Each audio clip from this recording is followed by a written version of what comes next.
Hi, Michael Hurley. Hello, I'll just say the world is lucky I did not get to ask my question because that was, I don't know, 5 years ago. I would still be asking it. It would still be going on. So it's a good thing that microphone didn't land in my hands. What was a mental health professional the one who told you to write it all down to get it to put it from your mind onto paper?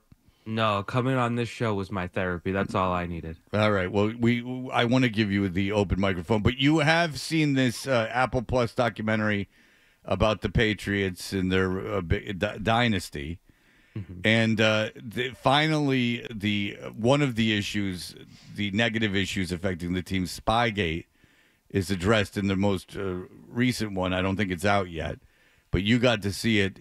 What were your thoughts on it? Where did you stand on Spygate before this? Before you saw Um, it? I've always been confused because there's this sort of lasting impression that the Patriots got off easy with Spygate, and that's why, Deflategate came, the punishment was so severe, and the NFL came so hard is because they wanted to prove.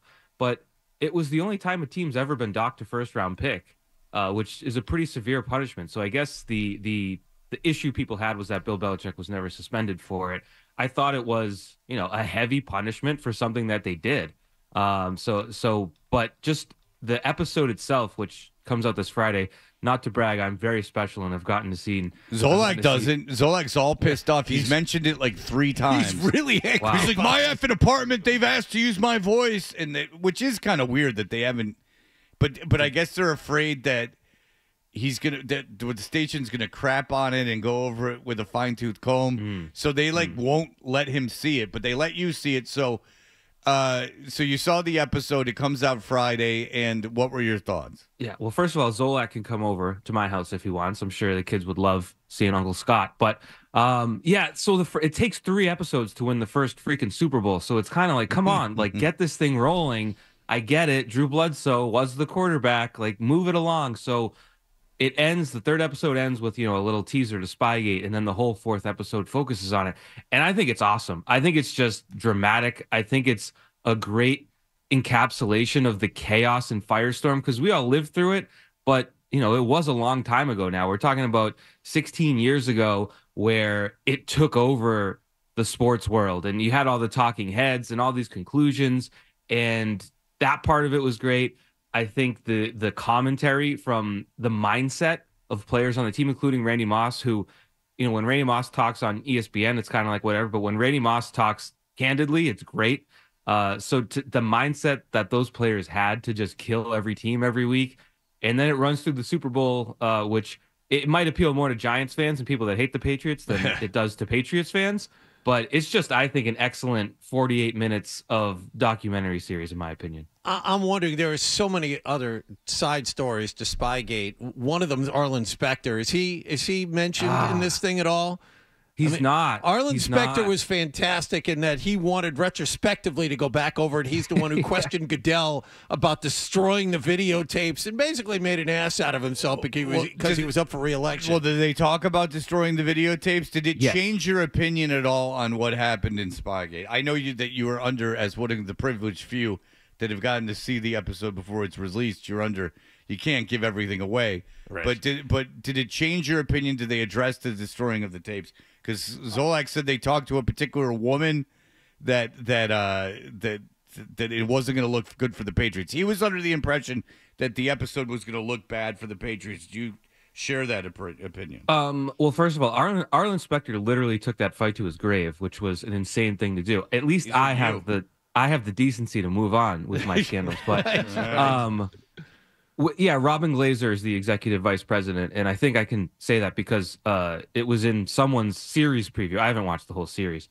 That they basically go over how the NFL came in after the punishments, after Goodell said a first round pick, $1 million, a half a million, whatever it was. That the NFL sent officials to New England to come and smash up the tapes that were left because Goodell's explanation, they show some file footage of him being asked by a reporter why they destroyed them, and Goodell was saying, well, we didn't want teams to have them as an advantage. That was the story. I as someone that fully and wholly trusts Roger Goodell's leadership, believe that was the right call.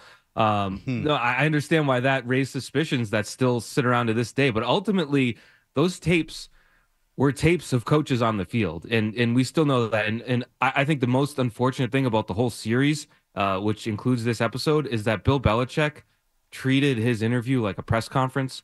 So we really get nothing from Bill Belichick on any of this stuff, which I think would have been great. Maybe he's not ready to reflect on it. Maybe he just did the interviews as an obligation. But I think that's my biggest, disappointment with the whole series, is that Bill Belichick didn't really participate. Like, he sat there and he answered some questions, but man, we could have got a lot more out of this if he was a little bit more open. I wonder why they went ahead with it. You know what I'm saying? Like, because we've already seen the part about Malcolm Butler and that he won't talk about it.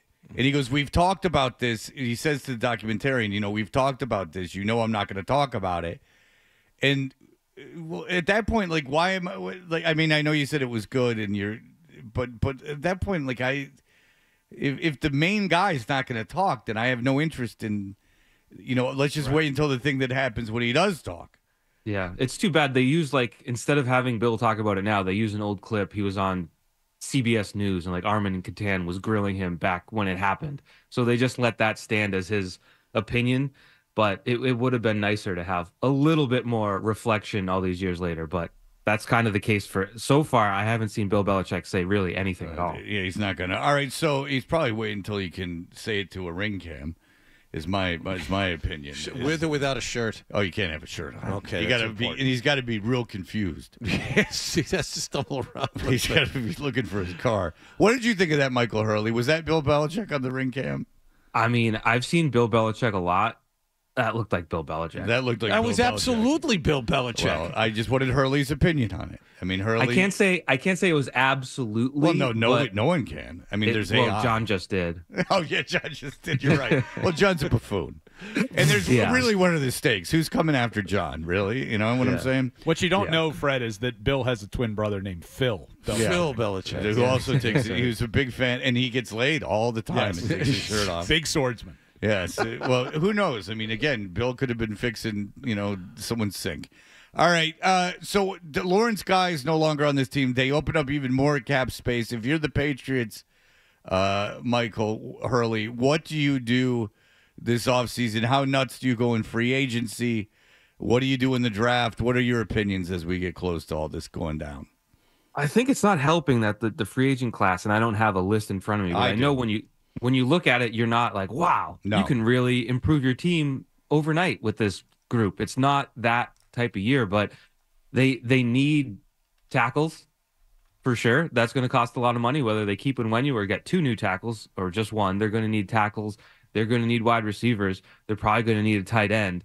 And then there's a position called quarterback that they're going to need to upgrade. So the draft can help you in some ways, but you're not going to completely revamp your offense just through one draft in 1 year. So they're going to have to go at it. And my biggest, I wouldn't say, I guess the biggest challenge or the biggest hurdle from the outside is saying, well, how do these guys think? Because we haven't seen the Patriots operate without Bill Belichick running the ship for so long that I don't know how Elliott Wolf is going to approach this. I don't know whether some of those bad picks in recent years were the result of Matt Groh or whether they're a result of Bill Belichick ignoring Matt Groh. I don't know. So we're going to find out a lot in these coming weeks. But I have to imagine that the new front office is not going to be the type to be like, well, we don't need DeAndre Hopkins. We have Tyquan Thornton. I feel like this front office just knows what is at stake and how much they have to build. So I think when it comes to spending, when it comes to drafting positions that maybe aren't considered smart in certain spots, I would like to think they're not going to hesitate. Well, no, they're going to draft better. I mean, we know Belichick. Yeah. We know Belichick over, like, we know with N'Keal Harry that he went against his draft people. I mean, we can imagine Cole Strange was not a universal pick in the front office. Right, but particularly N'Keal Harry, he was told not to take him. I mean, he was down with the coach from Arizona State and fell in love with him during an interview. He thought, was it Deebo Samuel and AJ Brown? And AJ Brown. Those are the two guys. Apparently, both of them came to Foxborough for their interview. Both of them were relaxed around each other, and both of them were just happy and not very serious around each other. And Bill took that based on what we've been told, as weakness and an inability to focus in an important situation. So he skipped over them and went to N'Keal Harry, who was coached, and killed his interview. Yeah. So apparently that he went against. I guess that's why personnel guys were leaving, is they felt that they didn't even have anything to do. But if you are the Patriots, Michael Hurley, are you taking a quarterback in the draft? Are you taking the quarterback at number 3? I am if I love him, and I'm not in the front office. I haven't done my tape work on the guys. Call Bedard. I haven't hit up the YouTube on Drake May just yet, or Jaden Daniels. But if they believe that that's a franchise guy that's there for them, then absolutely you take him and you hope it works out.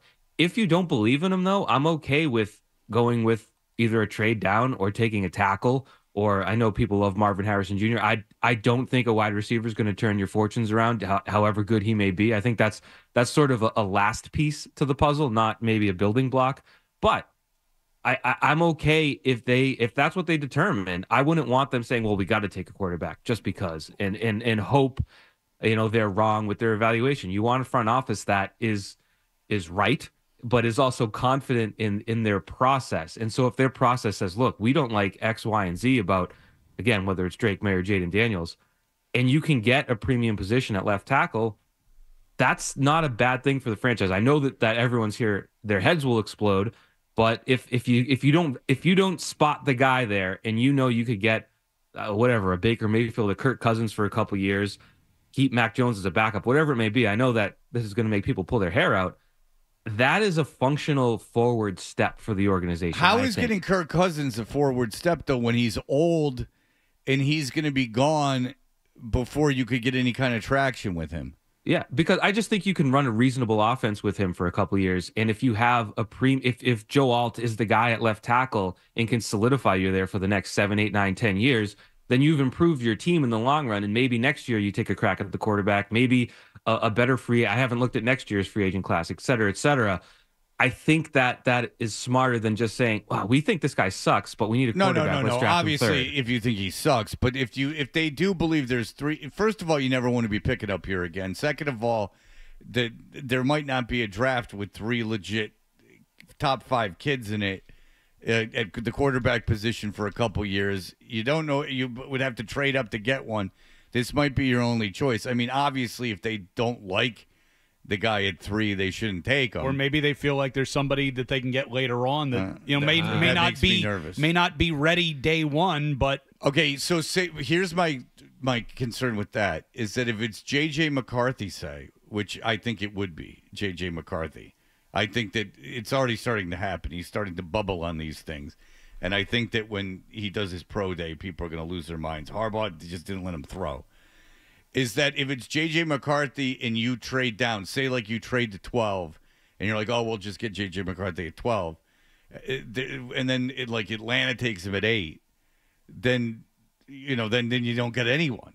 Now you're really scrambling because now you're taking someone that you might not even have. I mean, you might not have Penix or Nix as someone that you think can play in the NFL, let alone that are worth a top 5 pick. So there you go. All right, we have to break. I'm sorry, John. You're very chomping at the bit today. You got a lot to say. You see him over there, Ryan? He's like gesturing and moving all around. He's got a lot, but we have time constraints. I understand. We've blown through the break. Yep. Dan's not happy with any of us at the moment. No, I get it. You don't have to deal with his He loves you, Hurley, though. Don't worry. All right. I love it. I would just add this to cap Fred's point there, or to cap the discussion from my end, is there are times where, you have this 3rd pick at quarterback and it ends up really not working out. But there have been times like Ben Roethlisberger was the third quarterback taken, and the first 2 were Eli and Rivers. So you kind of got better as that went on. So there are times where not having to make that pick. Josh Allen, absolutely. Patrick Mahomes. There's also disaster years. Like, Cam Newton went, and then it was Christian Ponder, Blaine Gabbert, Jake Locker, all in the top 12. So there's, it's a crapshoot still. But you know what? Some of that is, Michael, is that they're reaches. There's just these, right. And now here I go talking, but they're like these, Ponder was a massive reach. Like sometimes guys, if you're just stretching, if you're taking some of these quarterbacks like Ponder weren't even supposed to get taken in the might not even been taken in the second round. Like, you know what I'm saying? Like, sometimes teams go crazy. You're absolutely right. And I'm glad you're on that side, because sometimes people are like, well, you know, there's so many quarterbacks that have failed that have been top 5 picks. You go, yeah, but almost every quarterback that's not fails. You understand what I'm saying? Your chances of hitting on one later in the draft are almost none. And then Dak Prescott is the one. You can't rely on that. And your chance of hitting at a receiver later in the draft is great. Your chance of hitting at an offensive lineman is pretty good. And by the way, the receiver rankings. Remember when Harrison was far and away supposed to be the best player in this draft? Now I'm seeing he's not even the best receiver. Now we have Neighbors and that kid from Washington that are close. Yeah, absolutely. Yeah. So they're jamming that all up. All right, Michael Hurley, CBSBoston.com.